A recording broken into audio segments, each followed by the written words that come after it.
Fuck the John Mayer racist. I used to catch cases. Now I run a track like aces. Back to basics. Hate you like a rapist. Throw you in the matrix. Pinot Grigio. Sangria wasted. Air Force sneaker check. No need for reefer check. We ain't gonna bump heads. We got the same reconnect. So fuck guys, a 3X. what is up? Welcome to another episode of Maximilian Must Know. We're going to take a look today at what I think is a discontinued designer fragrance from the house that is called the Paul Smith. We're going to look at a scent called Story. And funny story, no pun intended, behind this one is when I moved about a year ago, there was sort of an old school little pharmacy near my house that had a big sign in the window that said buy one fragrance and get one free. And in the window, they had some cheaper stuff. Like 4711, Roger and Gallet, etc. So I went in and looked at the selection, and I actually found some decent stuff.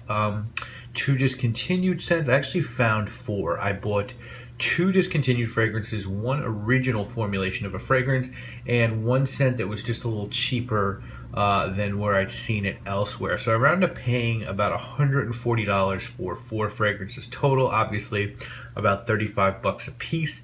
And the first one was Paul Smith's Story, which had a $40 price tag on it. Now, before we talk about the fragrance, let's talk about the house. Basically, Paul Smith is obviously a gentleman, English gentleman, and his first job was at a clothing warehouse in Nottingham, in England. That's where he's from. And at the time, he was actually a really serious bicycler, but got injured and had to make the jump from fashion. But as a side note, that's why a lot of his pieces and bags and wallets have bicycles on them. So he worked at the factory, and he parlayed that into a management job at a boutique. And then in 1970, he started making his own clothing. He worked with his wife, who helped him sketch and design, took a class at the Royal College of Art, and learned how to tailor. In 1976, he started his brand and showed his first collection in Paris, and the line did really well, so well that Smith opened up a boutique on Floral Street in Covent Garden, eventually expanded to Japan, and the Paul Smith line is very, very popular in Japan. In 1998, Smith converted a small townhouse in Notting Hill into the brand's first flagship store, and he did a women's line that year as well. As of today, he has quite a few lines and collections: Paul Smith Women, PS by Paul Smith Jeans, Paul Smith London, Paul Smith Shoes, Paul Smith Watches, rugs, china, and of course, fragrances. The first fragrances to come out of this house were Paul Smith Man and Paul Smith Women. Both of those came out in 2000.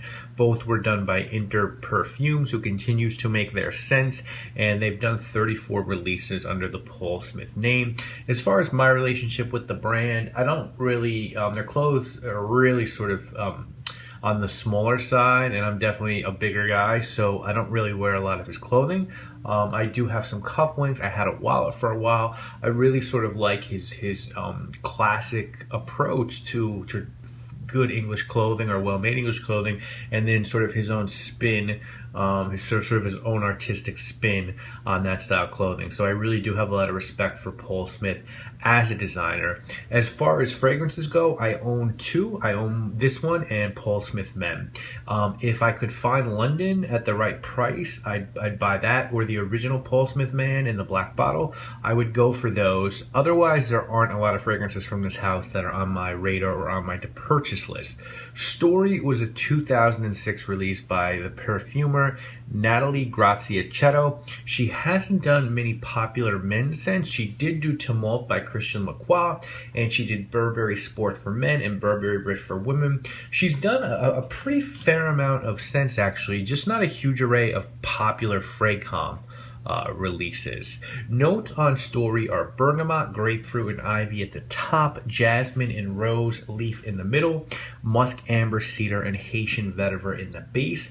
As I said, I think this one is discontinued. You can find it on eBay, but 1 ounce bottles run about 60 bucks, and 50 to 100 ml bottles typically run between $100 and $200. So we're going to talk about if that's worth it in a couple seconds. As far as your presentation goes, the box, Paul Smith Story, I think it's supposed to make it look like a book. Paul Smith Perfumes, black and sort of red typewriter font. On the back, you have Inter Perfumes, made in France, and a batch code on the bottom. Now, the bottle, when I bought this, the bottle was about up to here.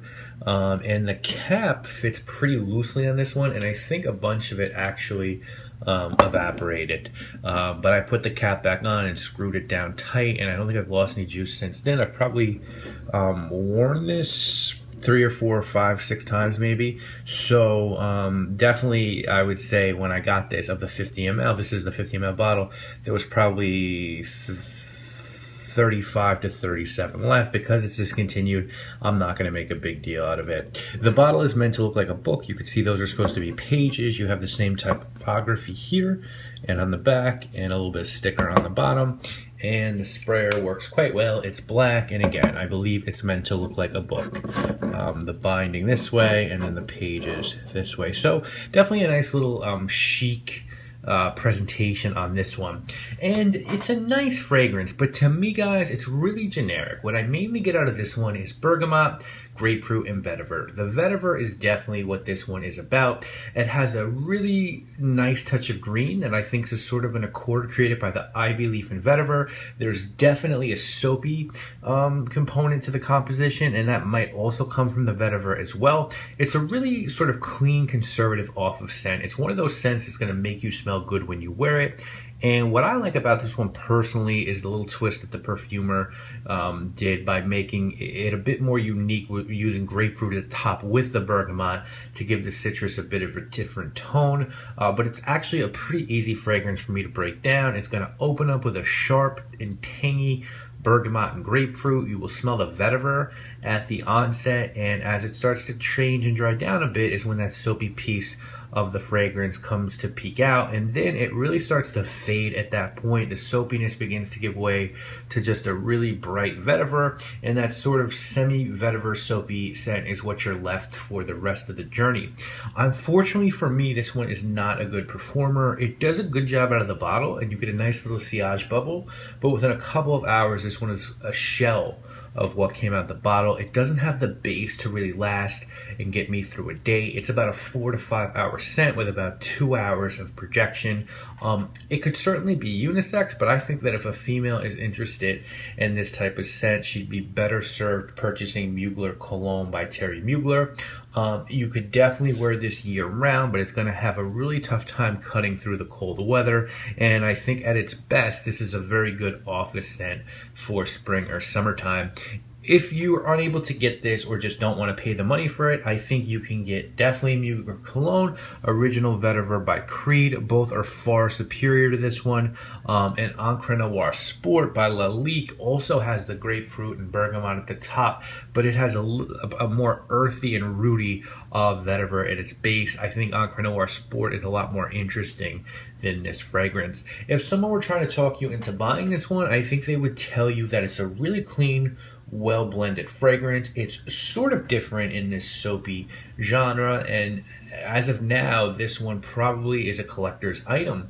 If someone were trying to talk you into skipping this one, I think they would say it's not worth the money unless you are a collector, because there are just better options out there that do what this one does. So here's a couple of things in terms of rating. First and foremost, this is not a bad scent. In terms of how it smells solely, it smells good. But I actually have to rate this one. And because of the price that is being sold on eBay and not the drugstore across the street from me, that deal's no longer there. And at the price this one is being offered on eBay, it's just not a smart buy. First off, it's just not that original of a composition. A soapy citrus with some green notes has been done before. And the two that I mentioned in Mugler Cologne and Creed Original Vetiver both came out before Story, and Mugler Cologne is much cheaper, and Original Vetiver is actually comparable in price now that Story has been discontinued, and those are both going to last you a lot longer. So this one is hard to find, it's expensive, it's nothing really new, and it doesn't perform well. I'm going to give Story a 4 out of 10. I like the presentation, I like the way the fragrance smells, but I think you'd be foolish to seek this one out unless you're trying to collect Paul Smith fragrances. They're just better buys for you guys to spend your money on. So I hope you have enjoyed this review of Paul Smith's Story. Of course, we'll be back next week with another review and more videos. I obviously am Maximilian, and I must know. I'm from a borough that pop off and keep an extra gun in my sock drawer. Nice watch, sell raw, survive like an outlaw. From riding the 44 in cars with the swinging doors. It's nothing to take a loss, get hit with a rusty sword.